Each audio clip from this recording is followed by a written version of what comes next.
I know this. I'm the most animated coach that you've probably ever seen when my team's playing. I go watch my kids play. I don't say boo. I don't wave my arms. I don't try to coach my kids. With all due respect to most parents out there, I probably know more about basketball than most of them, okay? But I sit in the stands and I don't say a word. There's two guys refereeing a fourth grade game on a Sunday morning. What can they possibly be making? $20 a game? I used to do that. I used to make $12 for 10 and under, 15 for 15 and under, and 17 or 18 bucks for high school age kids, okay? So on a Sunday morning, instead of being in church, those guys are out there trying to make a couple bucks to pay their bills, feed their families. Do you think they really care what fourth grade team wins?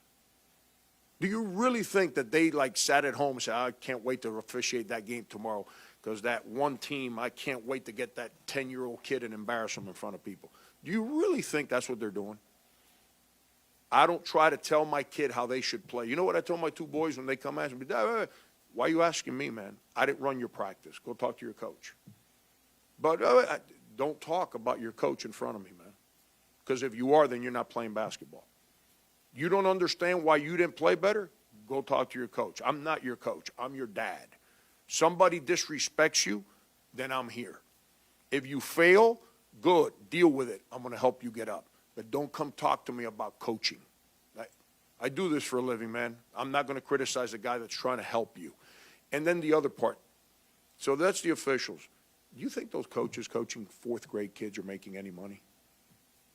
So there's someone that's giving of their personal time on a Sunday for free to help other people's children, yet we're going to have the adults in the stands yelling obscenities at the officials, criticizing every decision the coach makes, yelling at the kids like the kids, they're 10 years old, man. Like if they were LeBron James and Dwayne Wade playing in the NBA Finals, like they know how to handle their coach over here and their parent over here yelling at them. Then we wonder why kids get confused, man, why kids rebel, why kids don't know how to listen. How can you listen when you got so many voices in your head at the same time? You know what life teaches you? Shut things off. And that's the part that's frustrating to me. It's if someone wants to be so animated when there's a basketball game going on, then go coach the team. Go run practices. Show up every day at 6 o'clock at night and run an hour and a half practice. And then you got your team to coach. Or be an assistant coach. Sit on the bench, yell all you want. I don't care if people on the bench yell at my kids. I got two boys.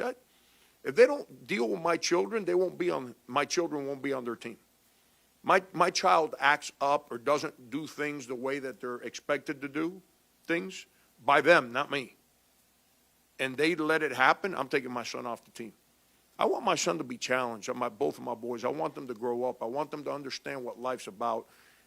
But that's the part that's sad, man.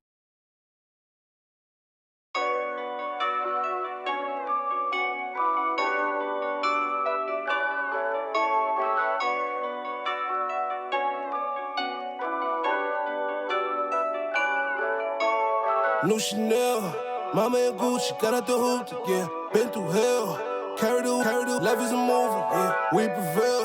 Now we do the groupies, don't do the groupies, yeah. Got money for bail, don't act like you know me, knock off your koofy, yeah. Flooded the rollie with Ethan, Hellcat Katrina the Beamer, blowing the money like Freeman.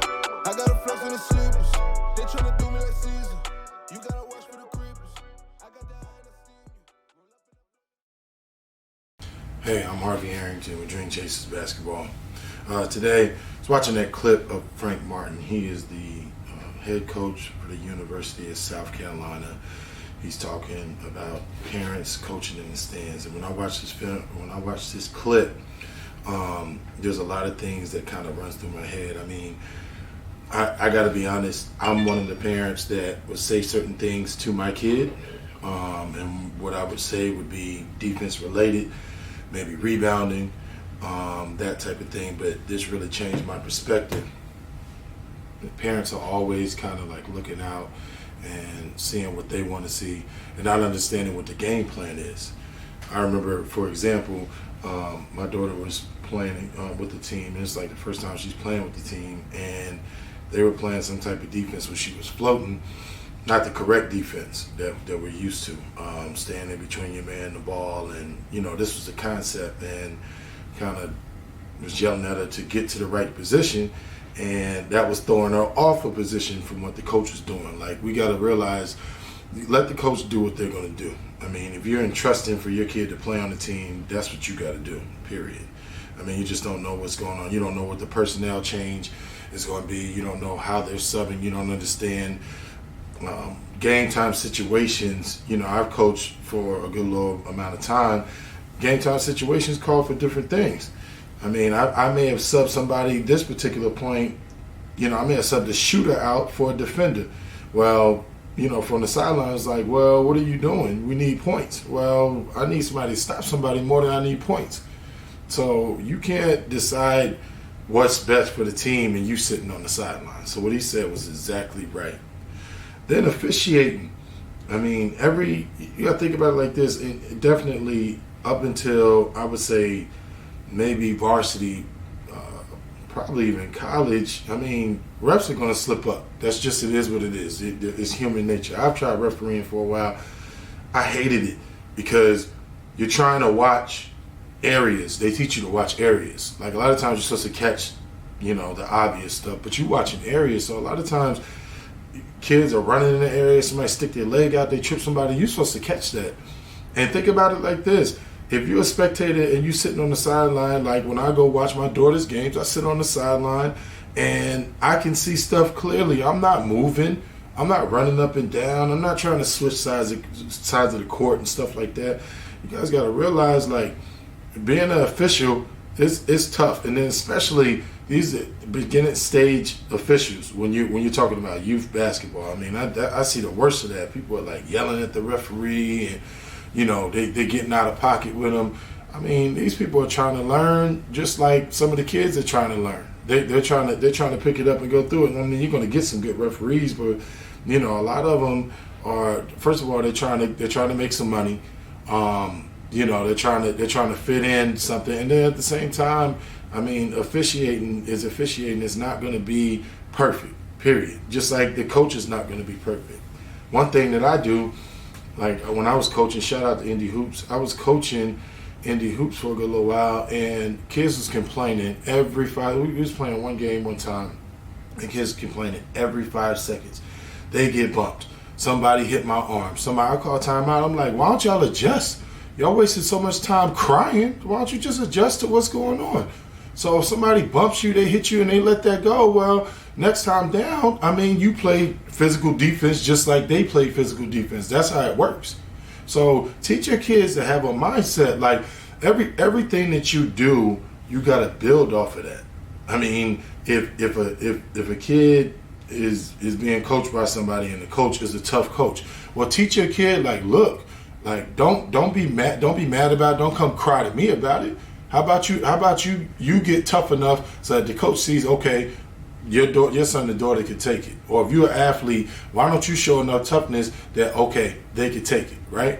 And then if a game gets tough or whatever, don't blame. I mean, if you're an athlete, don't blame the officiating. Don't blame the coach. Put the stuff on your shoulders, because guess what? The ultimate destination of where you trying to go, you can't cry. You can't go play college basketball for, Coach Frank Martin or John Calipari, and you can't cry about that. You think they're going to be like, all right, it's okay, and rub your back? We can't set our kids up for failure. And that's a lot of times, that is where we're going. We're going to set these athletes up for failure, and athletes, if you're feeding into this, you're going to fail behind this. College coaches want the kids that are tough. They want a good kid. They want the kid that's not going to disrupt what they have going on within the team. Just remember that. Ultimately, everything that you do has to be set for your kid to succeed. And then athletes, everything that you do, you need to set yourself up for success. Period. So if you have an attitude, anytime something doesn't go your way, that's just not going to work. it's not going to propel you forward, and you're going to be the one with the problem. People are going to look at you like you have an attitude problem, or you can't take it, or one of the worst things I've seen all the time is like kids start missing shots or stuff is not going their way, and they got a whole attitude. You can't have Gino Auriemma or John Calipari in the gym, and you're one of the top players that they're coming to watch, and you do that, that's going to be a major concern. So you got to fix that early on while they're young.